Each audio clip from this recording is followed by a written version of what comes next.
suis votre serviteur, le pasteur Charles Bormet. Je suis un centrafricain, un ancien prêtre catholique. Tout prêtre est magicien. Tout prêtre est magicien. D'ailleurs, je peux dire même ici que l'ordination des prêtres auxquels les gens assistent à ça pendant la journée, ils dansent, ils fêtent et quoi et tout ça, ça c'est de la mascarade.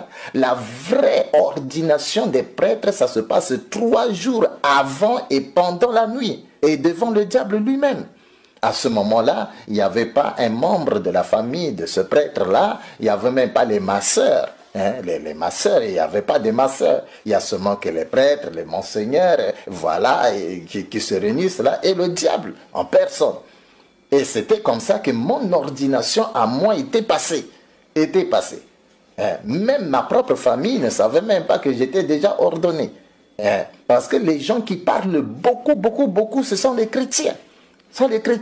Et aussi longtemps que quelqu'un parle beaucoup, ça lui sera difficile de devenir grand dans sa vie. Ça lui sera difficile de devenir grand dans sa vie. Alors, pendant cette ordination-là qui se passe 3 jours avant et pendant la nuit, qu'est-ce qui se passe? On tient en main le jeune prêtre maintenant debout. Il se tient debout. Et maintenant, on va amener maintenant dans un verre la règle de nos mamans païennes. Je dis très bien de nos mamans païennes, pas les mamans chrétiennes, non. Voilà pourquoi dans la vie, il faut refuser d'être païen. Il faut refuser d'être païen, il faut refuser de mourir païen. Parce que les païens, il y a une grande souffrance qui les attend. Grande souffrance qui les attend. Alors, parce qu'il y a 2 choses qui peuvent faire de sorte que quelqu'un meure tout de suite même, pendant que nous parlons. 2 choses. Il y a la règle de nos mamans païennes là, ça peut tuer quelqu'un à la seconde, et il y a aussi l'eau. Et quand je parle de l'eau, c'est évidemment c'est l'eau que nous buvons, c'est l'eau qu'on se lave avec et tout ça. Cette eau peut aussi tuer quelqu'un à la seconde. Parce que les choses dont je dis... vous savez, la terre, c'est un mystère. Et les gens qui maîtrisent le mystère de la terre, ce ne sont pas les pasteurs, ce sont les prêtres qui maîtrisent le secret, le mystère de cette terre sur laquelle nous marchons. Alors, on prend maintenant la règle de nos mamans païennes là, on donne maintenant à ce jeune prêtre là pour boire. Mais dès qu'il va boire seulement un peu, l'esprit qui est en lui va sortir à la seconde, wap, et lui il va tomber maintenant par terre, va tomber, même s'il est mince comme moi là, il va gonfler sur la terre comme ça, il va gonfler comme ça.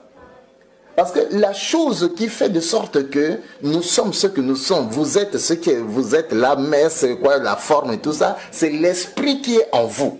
Mais dès lors que l'esprit là sort de vous, vous devenez maintenant informe. Devenez informe, même la tête là ça peut gonfler comme ça, les pieds ça gonfle comme ça, les mains là comme ça fait peur. Mais comme de l'autre côté là-bas, il n'y a pas la peur, tout le monde regarde ça, c'est normal. Donc il tombe par terre, il gonfle maintenant comme ça. Et 2 autres prêtres viennent maintenant, ils le soulèvent maintenant, il est comme ça, on le soulève ici, on le soulève comme ça. À ce moment-là, le diable va quitter maintenant son trône là où il est assis. Il va venir entrer maintenant dans la personne maintenant. Mais dans l'homme, il y a 2 portes. Comme vous êtes là, il y a 2 portes en vous. La première porte, c'est votre bouche. Et la deuxième porte maintenant, c'est votre nombril. Nombril, c'est ça la deuxième porte. C'est par les nombrils ici que les sorciers entrent dans votre vie, ils sortent. Les cauchemars que vous voyez pendant la nuit, c'est par le nombril, ça entre là. La mort, ça entre là par l'ombril ici. Les maladies que vous avez, tout ça, ça entre par l'ombril ici. Voilà pourquoi quelqu'un, aussi longtemps qu'on ne ferme pas cette porte-là, il va mourir vite, très vite. Et c'est la raison qui fait que entre les pasteurs et les prêtres, les gens qui meurent beaucoup, comme des cabris qui tombent à tout moment, ce sont les pasteurs. Mais les prêtres ne meurent pas comme les pasteurs qui meurent à qui tombent comme des chiens. Et non, et comme ça. Parce qu'ils savent certaines choses. Alors, Quand le diable quitte là-bas, il vient, il va entrer maintenant par la bouche. Par la bouche de la personne. Et ça fait peur. Parce que quand il va entrer par la bouche, la personne va se torturer comme ça. Et le diable entre maintenant en lui. Dès que le diable entre maintenant en lui, maintenant, on le laisse. Il est maintenant sur ses genoux maintenant. Quelques minutes maintenant, le diable sort. Toujours, il s'assoit sur sa chaise. Et il pose la question maintenant à la personne. Comme je viens d'entrer en toi, tu vas me donner quoi? Et cette même question aussi se pose aussi dans le christianisme. Comme nous recevons Jésus-Christ comme notre Seigneur et notre Sauveur, Jésus-Christ aussi nous pose aussi la même question. Mon fils, ma fille, comme je viens d'entrer en toi, tu me donneras quoi? C'est comme ça que les bébés spirituels, je dis bien, les bébés spirituels, ils disent, oh, je donne mon esprit, je donne mon âme, je donne mon corps. Mais pour le diable n'a pas besoin de l'esprit. Le diable n'a pas besoin du corps. Le diable n'a pas besoin de l'âme. Non, il n'a pas besoin de ça. Quand il te pose une question comme ça, le diable s'attend à une réponse palpable, quelque chose qu'on peut voir, qu'on peut toucher, qu'on peut toucher, voir et tout ça. Et c'était comme ça avec moi. Moi, Charles, quand le diable m'avait posé cette question, Charles, qu'est-ce que tu vas me donner? Je lui ai dit, je donne notre maison. Notre maison. Ce n'était pas ma maison, c'est la maison de mon papa. Mon papa était encore dans la maison, ma mère était dans la maison, mes frères et sœurs étaient dans la maison. Mais j'ai donné ça au diable. J'ai donné ça au diable. Quelques jours seulement après mon ordination, comme ça, pendant la journée, vers 8 h du matin, un feu est sorti, d'où le feu a pris la maison est brûlée. Même une aiguille, on n'a même pas pris ça. On n'a même pas pris ça. On m'a téléphoné à la paroisse, et Charles, la maison est brûlée ici. J'ai pris la voiture, je suis arrivé, j'ai fait semblant de pleurer.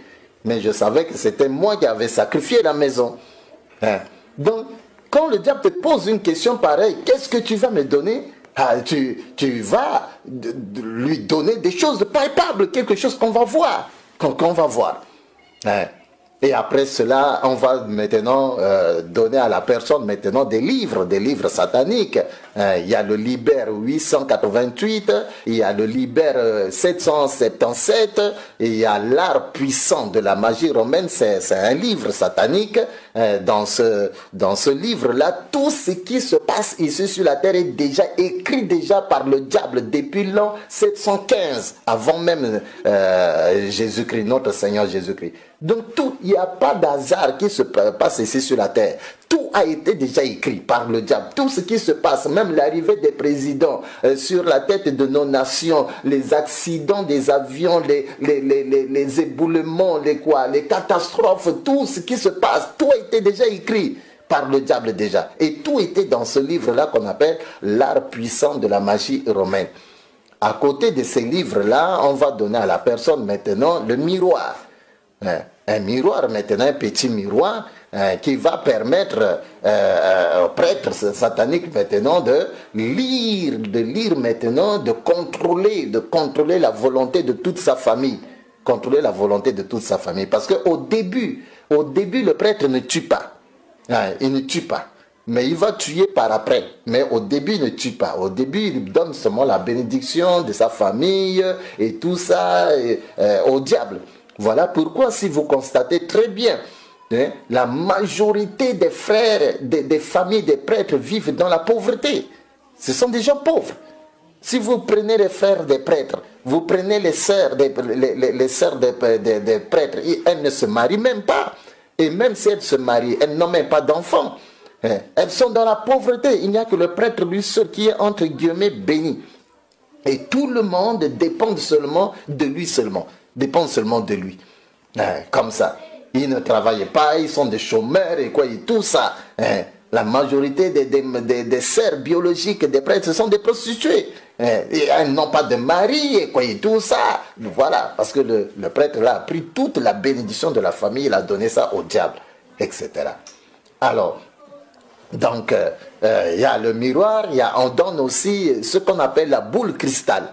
La boule cristal, c'est quelque chose de petit comme ça. C'est comme le globe terrestre. Si vous allez dans le bureau du prêtre, vous allez voir ça sur son bureau. Vous pouvez penser que non, c'est le globe terrestre, alors que ce n'est pas le globe terrestre. C'est ça la boule de cristal. Même dans les magasins, dans les boutiques des satanistes, vous pouvez voir ça.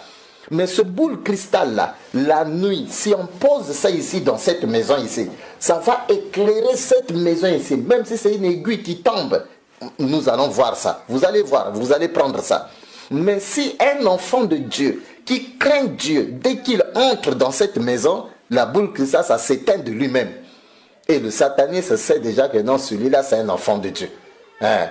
Même si vous allez passer 2 heures du temps dans cette maison-là, ça ne va pas s'éteindre. Mais quand vous allez sortir de cette maison-là, ça s'éteint de lui-même maintenant. S'éteint de lui-même maintenant. Il y a le boule cristal là. Il y a aussi la mouchoir qu'on donne aussi aux prêtres, tout ça. Hein? Le mouchoir satanique et tout ça. Donc, on donne ces éléments-là aux prêtres. Tout ça, c'est pendant cette ordination qui se passe 3 jours avant et pendant la nuit. Mais, à côté de cela, il y a ce qu'on appelle l'école de la magie romaine. Cette école de la magie romaine, ça ne se passe pas ici sur la terre, non. Le petit séminaire, le moyen séminaire, le grand séminaire, ça c'est de la distraction. C'est quand la personne termine le petit séminaire, il termine le moyen séminaire, il termine le grand séminaire, il est déjà ordonné diacre. C'est à partir de ce moment-là que les choses sérieuses commencent. Les initiations commencent. Donc même un petit séminariste, s'il écoute mon témoignage là, un moyen séminariste, s'il écoute mon témoignage là, un grand séminariste, s'il écoute mon témoignage là, lui-même il serait étonné. Parce que lui ne connaît rien. Lui-même il serait étonné d'écouter ces choses-là.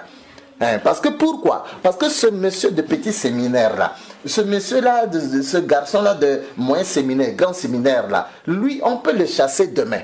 On peut le chasser. Voilà pourquoi on ne peut pas mettre à sa disposition des secrets pareils. Mais lorsque la personne est déjà ordonnée diacre, il se prépare maintenant à l'ordination presbytérale. C'est là où maintenant l'initiation proprement dite commence maintenant. Et l'école de la magie romaine, là, ça se passe dans le monde Amsterdam. On appelle ça aussi le domaine marial. Je pense qu'un jour, quand j'aurai le temps de parler vraiment de ce monde qu'on appelle le monde astral, le monde Amsterdam, qu'on appelle aussi le domaine marial, je vais vraiment aller en profondeur. Alors, donc, ce monde-là se trouve où? Ce monde se trouve là où passent les avions. Les gens sont là-bas.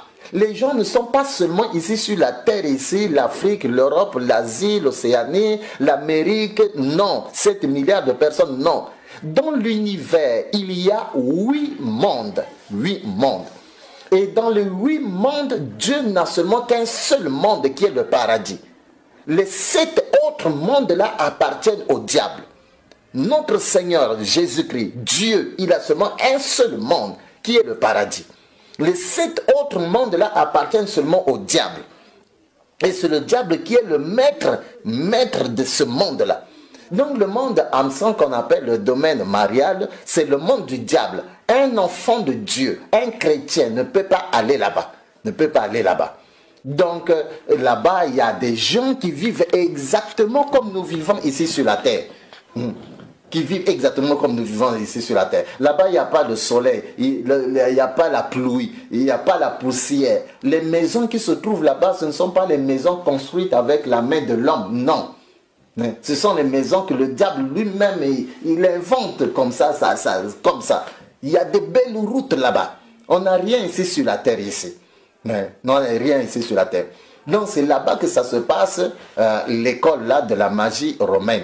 Nous quittons ici sur la terre, à la paroisse, nous quittons à 7 heures pour aller là-bas, étudier là-bas. Nous quittons là-bas à 12h30 pour revenir ici à la paroisse. Nous mangeons, nous faisons la sieste, 14 heures, nous quittons encore ici pour aller encore là-bas. Étudier là-bas et nous quittons là-bas à 17 heures pour revenir ici. Et pour aller là-bas, il y a de ceux-là qui partent là-bas avec le corps et l'esprit. Donc, vous arrivez à la paroisse, vous le cherchez, il n'est pas là. Il est déjà là-bas.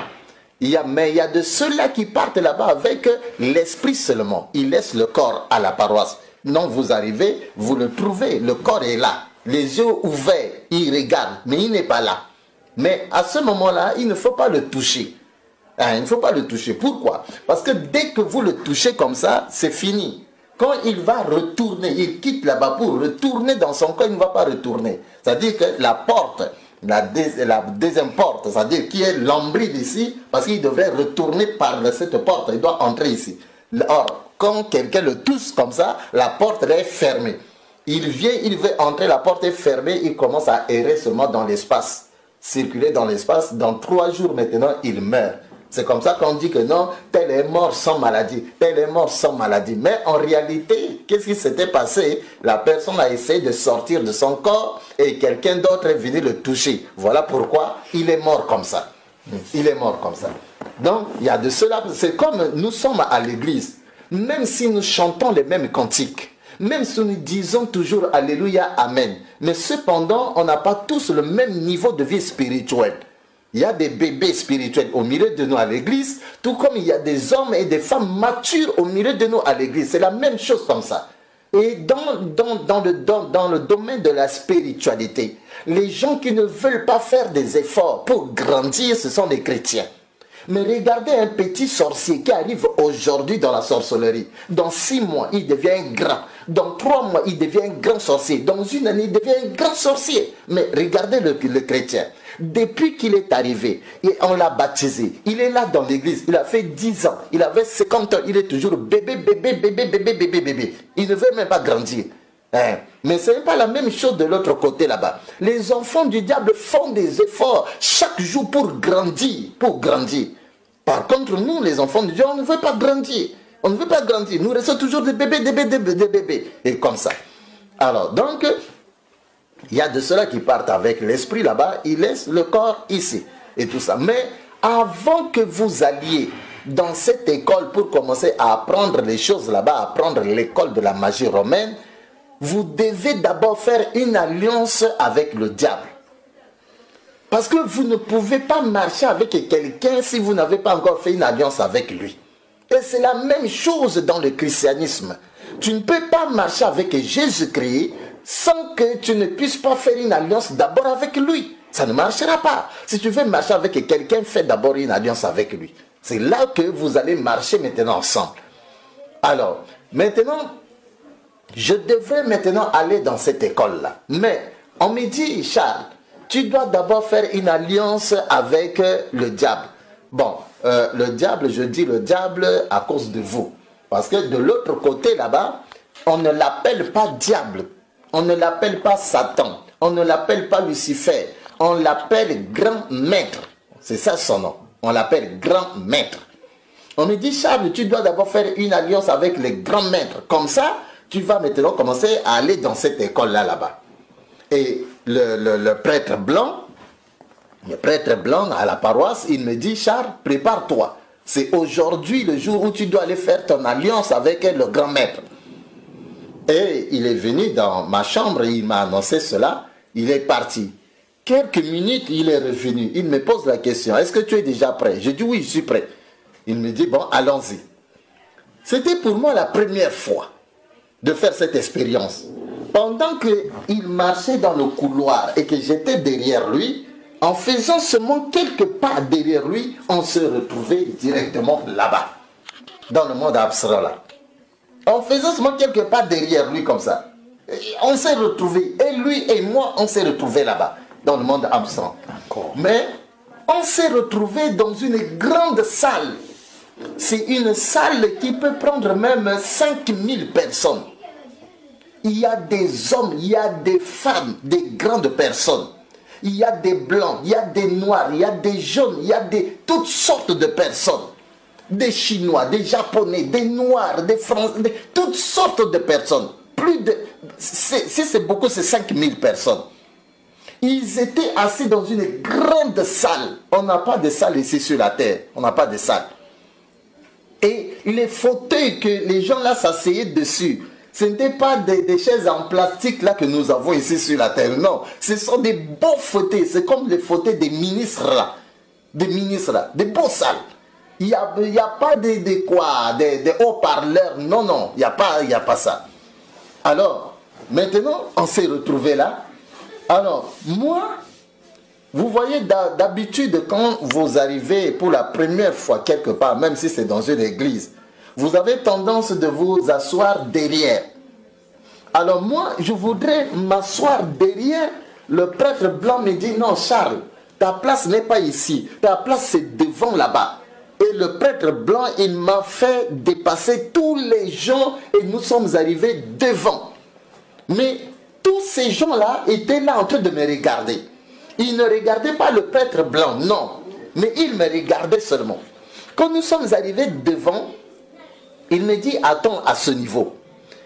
Mais de là où j'étais debout, je me suis arrêté, je pouvais voir un peu devant là-bas une table, une grande table. Sur la table, il y a un grand livre. Et j'ai vu 3 stylos, 3 bics. Bic bleu, bic rouge, bic noir. Je pouvais voir ça sur la table là-bas. Et à côté de cette grande table, j'ai vu un trône, une grande chaise en or qui brillait. Et j'ai vu un jeune homme. Ce jeune homme pouvait avoir moins de 11 ans. Moins de 11 ans. Il était assis, mais les yeux de ce jeune homme-là, de cet enfant, c'est comme les yeux de chat. Le chat domestique là. Ses yeux brillaient comme les yeux de chat comme ça. Il me regardait. Alors, le prêtre blanc, il me dit, Charles, va là-bas. Tu vas faire ton alliance là-bas. Tu vas signer dans le livre là. Je suis allé, j'ai regardé le petit là, parce que je ne savais pas que c'était lui le grand maître. On ne m'a pas il ne s'est pas présenté à moi. Je l'ai regardé, il m'a regardé, il ne dit rien. Alors je me suis avancé, j'ai pris le bic bleu, j'ai ouvert le livre, je voulais signer, le petit l'a refusé. J'ai déposé. J'ai pris le bic rouge, je voulais signer, il a refusé. Je dépose. J'ai pris le bic noir, je voulais signer, il a refusé. Je dépose. Alors là, je me suis énervé. J'ai commencé maintenant à engueuler maintenant l'enfant là. J'ai commencé à dire, mais toi là, ça c'est quelle bêtise que tu es en train de faire comme ça. On me dit de venir signer et je voudrais signer, tu refuses. Pourquoi tu fais des bêtises comme ça? Mais pendant que je disais ça, lui, il me regardait, il ne disait rien. Mais le prêtre blanc qui m'a amené, quand il a vu que j'étais en train de parler comme ça à ce petit-là, il a couru vite. Il m'a dit, Charles, Charles, viens ici. Quand je suis venu vers lui, il me dit, qu'est-ce que tu es en train de dire là-bas? J'ai dit, mais le petit là, il a exagéré. Je voudrais signer, il refuse. C'est comme ça que je suis en train de lui blaguer. Alors le prêtre blanc me dit, Charles, ce n'est pas un petit, c'est lui le grand maître. C'est lui le grand maître, c'est lui que les gens de la terre là-bas appellent le diable, Satan, Lucifer, c'est lui. Tu vois tous ces gens qui sont assis ici là? J'ai dit oui. Il me dit, ces gens-là sont venus pour assister à ton alliance. Ils sont venus à cause de toi.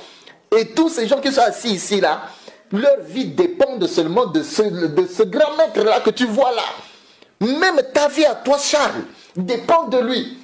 Quand j'ai écouté ça, j'ai commencé à trembler de peur. Je voyais déjà la mort déjà. Je me disais, est-ce que là, qu'est-ce qu'il va décider de moi? Est-ce que je vais mourir ici? Ou bien comment? Donc je tremblais. Je tremblais. Mais si déjà pour le diable, je pouvais trembler, à plus forte raison Dieu. Il y a des chrétiens qui ne tremblent même, alors que les satanistes tremblent même devant le diable. Ils tremblent même devant le diable. C'est l'obéissance absolue. Mais chez nous, nous voulons prendre Dieu comme notre oncle, notre frère. On ne tremble même pas, on n'a même pas la crainte de lui, rien du tout comme ça. Alors, le prêtre blanc me dit, bon, Charles, comme ça, bon, attends toujours là, hein. Si on t'appelle encore là, va là-bas. Mais tu vas voir là-bas une lame rasoir. Prends la lame rasoir. Tu vas te blesser ici. Vous voyez ça? Tu vas te blesser ici. Tu vas te blesser ici. Tu vas te blesser ici. Alors, le sang qui va couler, c'est ce sang-là que tu vas prendre maintenant pour signer maintenant avec. Pour signer maintenant avec. On ne signe pas avec les bics là. Non, tu as fait une erreur. On signe avec le sang. Donc il y a une lame rasoir là-bas. Tu vas voir ça. Prends la lame rasoir, tu vas te couper ici maintenant. Hein, et puis le sang qui va couler, tu prends le sang là, tu vas signer maintenant. Quand il a dit ça, il est reparti pour s'asseoir. Je suis resté debout. Ça n'a même pas fait quelques secondes là, j'écoute encore, on m'appelle. On me dit, Charles, vas-y. Alors là, je suis allé en tremblant, parce que je savais maintenant qui est le petit là. C'était le grand maître. Donc je tremblais. Je suis allé, je l'ai regardé, il m'a regardé, il ne dit rien. J'ai vu la lame rasoir, j'ai pris la lame rasoir, j'ai coupé ici. Le sang a commencé à couler, j'ai pris le sang avec ma main, j'ai signé maintenant dans le livre. Quand j'ai terminé de signer, il s'est mis debout. Le grand maître s'est mis debout. Je suis venu vers lui. Il m'a salué, il m'a dit, bienvenue mon fils. Tu es très courageux. J'aime des gens comme toi. Vous écoutez ce qu'il a dit? Il m'a appelé son fils. Tu es très courageux. J'aime des gens comme toi. C'est cette même question-là que je peux poser aux chrétiens aujourd'hui. Est-ce que Dieu peut témoigner de toi que tu es vraiment son fils? Est-ce que Dieu peut témoigner de toi que tu es vraiment sa fille? Est-ce que Dieu peut témoigner de toi que tu es très courageux ou très courageuse? Je ne pense pas. Il y a des gens qui sont dans l'église des paresseux, des négligents. Des négligents, des paresseux. Alors que la Bible dit que le royaume de Dieu appartient aux violents. Aux violents. Le royaume de Dieu n'appartient pas aux paresseux, des gens qui sont ni froids ni chauds. Non. La Bible d'ailleurs dit quoi? Que si tu es ni froid ni chaud là, on va te vomir. On va te vomir. On va te vomir. Donc pour que tu entres dans le royaume de Dieu, il faut que tu sois violent. Tu sois courageux. Tu sois courageux. C'est le courage qui manque à beaucoup de chrétiens. Le courage nous manque beaucoup. Est-ce que Dieu peut témoigner de nous que vraiment nous sommes ses fils, nous sommes ses filles, nous sommes courageux? Mais le diable a témoigné de ça de moi. Ce n'est pas moi qui ai dit au diable, au grand maître que je suis son fils ou bien que je suis courageux. Non, c'est lui-même. C'est lui-même. C'est comme Dieu dans la Bible a témoigné de Job devant Satan, devant le diable. Que Job c'est mon fils, il est intègre devant moi. Ça c'est Dieu qui témoigne d'un homme comme Job comme ça. Mais est-ce que Dieu peut témoigner de bonnes choses de nous? Alors, quand il a dit ça, on m'a pris, on m'a amené, on m'a montré une autre chaise. Je ne suis pas assis dans les mêmes rangées de ces gens-là qui étaient venus assister à mon alliance. On a aménagé une autre chaise là pour moi. Et je me suis assis sur la chaise. Quand je me suis assis sur la chaise maintenant, on a dit on va maintenant louer. Dans la louange, on va louer. Mais cette louange-là, chez le diable, il n'y a pas de choristes. Comme chez nous dans nos églises ici, où il y a des choristes. Non, il n'y a pas de choristes. Ce sont des cantiques, ce sont des CD. Des CD, on met ça dans les instruments. On met ça dans des machines maintenant. Et puis, le son sort maintenant. Et nous dansons. Mais de l'autre côté, quand on parle de louange, tu es qui pour être encore assis? Tu es qui pour être debout? Et puis debout, là, tu restes seulement calme. Tout le monde doit être debout et danser. Et quand je parle de danser là, tu dois danser de manière à ce que le diable te regarde. C'est-à-dire, le grand maître, il te regarde, il sourit. Tu dois danser de manière à attirer même les yeux même du grand maître là vers toi. Il faut qu'il te regarde et qu'il sourit. Voilà. Mais si je pose la question, nos louanges que nous faisons dans nos églises là, est-ce que Dieu peut même nous regarder? Dieu peut sourire? Dieu peut même te jeter même un regard sur toi-même. Tes louanges que tu fais même dans nos églises. Dieu peut même te regarder et sourire. Je ne pense pas. On a dansé, on a dansé. Comme je parle de danser là, vraiment c'est danser. Après la louange maintenant, on a dit on va adorer. On va adorer, l'adoration.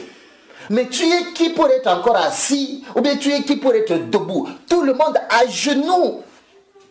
Tout le monde à genoux, c'est seulement lui, le diable, le grand maître, qui doit être toujours assis dans son trône. Ici, même si tu as déjà 100 ans, même si tu as quel âge là, tout le monde à genoux, à genoux. Et nous devons adorer le diable, le grand maître. Mais regardez avec nous les chrétiens ici, dans nos églises ici. Pendant qu'on parle de l'adoration, il y a de ceux-là qui sont encore assis sur la chaise. Il y a d'autres qui sont encore, qui se mettent debout, ils sont debout comme ça. Mais je me pose la question. Il y a des gens qui s'habillent de la tête jusqu'au pied là à 30 000 francs beaux. 30 000 francs beaux. C'est-à-dire si on prend le montant, on prend la valeur de la chemise, du pantalon, ceinture, chaussures, chaussettes là, tout ça là, ça fait 30 000. Mais avec 30 000, il est incapable de se prosterner avec ça, devant Dieu. Mais le jour où Dieu va le bénir, qu'il aura maintenant 1 million et qu'il va s'habiller maintenant à 100 $, à 300 000, est-ce qu'il pourra vraiment se prosterner avec ça? Je ne pense pas. Je ne pense pas. Donc, les chrétiens sont encore loin de comprendre c'est quoi l'adoration, c'est quoi la louange. Nous sommes encore très loin. On n'adore pas Dieu. Mais de l'autre côté, là-bas, les enfants du diable savent ce que c'est la louange. Quand il s'agit de louange, là, tout le monde la danse pour le diable. Et chacun doit danser de manière à tirer même les yeux du diable, là, du grand maître, là, vers lui. Quand il s'agit de l'adoration, tout le monde à genoux, en train d'adorer le grand maître. Après l'adoration, on a dit, on va maintenant entrer dans la fête proprement dite. Nous allons manger et boire. Et on a dit à tout le monde fermait les yeux. Le temps de fermer les yeux et ouvrir comme ça, il y a la nourriture. Il y a la nourriture. Le temps de fermer les yeux et ouvrir. Oh, là, la nourriture. Viande grillée, quoi, poisson, oh, quoi, légumes, quoi, tout, quoi. Toutes sortes de nourriture. Je ne saurais pas décrire ici. Et toutes sortes de boissons, des whisky, des champagnes, des vins, des quoi, toutes sortes. Et on a commencé à manger. On a mangé, il y a la musique, on a bu, il y a la danse, c'est la fête. Toute cette fête-là, c'est à mon honneur, à moi. Mais regardez chez nous les chrétiens. Quand quelqu'un donne sa vie aujourd'hui au Seigneur Jésus, on n'est ni chaud, ni froid. On est comme ça. Mais chez le diable, quand quelqu'un arrive aujourd'hui chez le diable, mais c'est une grande fête. C'est la fête des fêtes. Mais chez nous les chrétiens, on n'est ni chaud ni froid. On est là seulement comme ça. Seulement comme ça. Seulement comme ça. On a mangé, on a bu, c'était la fête jusqu'à ce que la fête est finie. Et il a dit, le grand maître a dit, vous pouvez maintenant rentrer. Et on est rentré. On a quitté maintenant là-bas et on est descendu. Chacun partait chez lui et quoi et tout ça. À partir de ce moment-là, j'ai commencé maintenant à aller maintenant dans l'école de la magie romaine. Parce que pour aller là-bas, il faut d'abord faire cette alliance-là d'abord avec le grand maître.